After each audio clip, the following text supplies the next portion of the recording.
What's up everyone, and finally nakalabas din tayo dito sa Costa Rica, Central America. So let's go!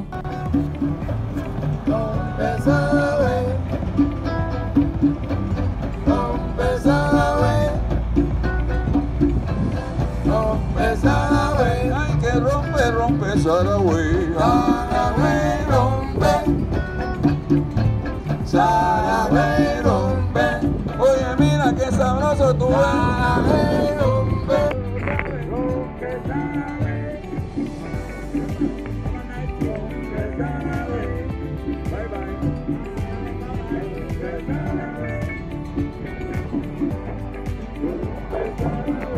Finally, we're here now sa Costa Rica port ng Puerto Limon.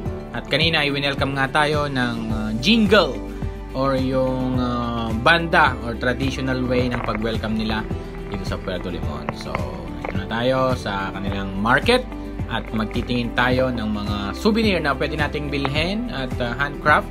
Tara, samahan niyo ako. Tingnan natin kung ano yung mga nandito sa kanilang handcraft and souvenir market. Let's go! So dito ay pagpasok mo lang ay kita mo na yung mga stall or yung mga market stall na tabi-tabi at parang mga pwesto yan.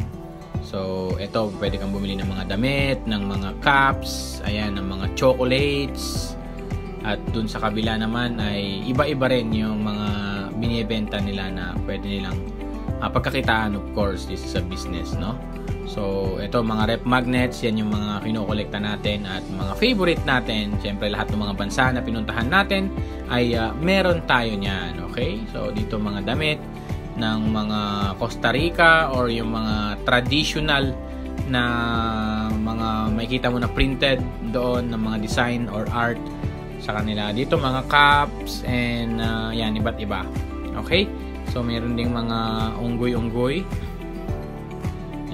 At dito rin sa kabila ay mga artifacts, mga pwedeng design, mga jar. Ayan. So iba't iba, napakaganda, marami mga wooden craft. So mga ganyan, may pwede mong mabili dito. Okay?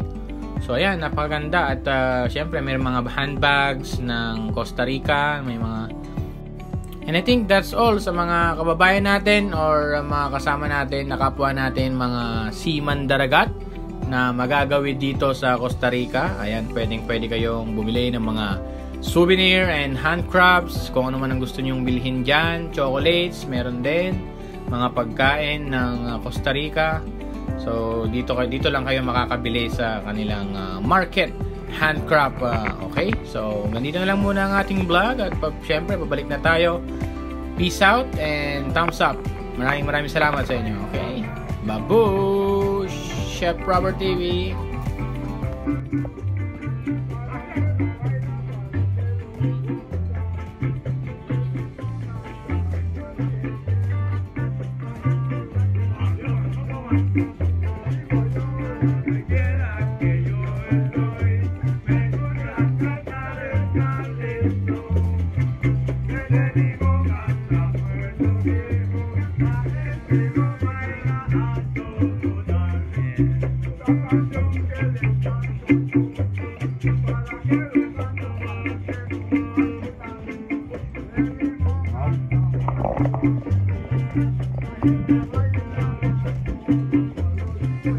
Donde quiera que yo estoy, me gusta cantar el calentón.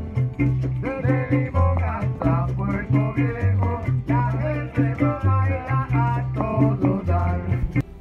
Adios Puerto Rico. At syempre babalik na tayo sa ating floating hotel. At bago tayo umalis, at syempre nagbigay rin tayo ng konting tip sa kanila dahil sa napakagandang performance level or yung kanilang intermission number sa pag-welcome sa mga turista na pumupunta dito sa kanilang lugar. Okay? So hanggang dito na lang muna, and thank you so much for your always support. Once again, this is Chef Robert TV.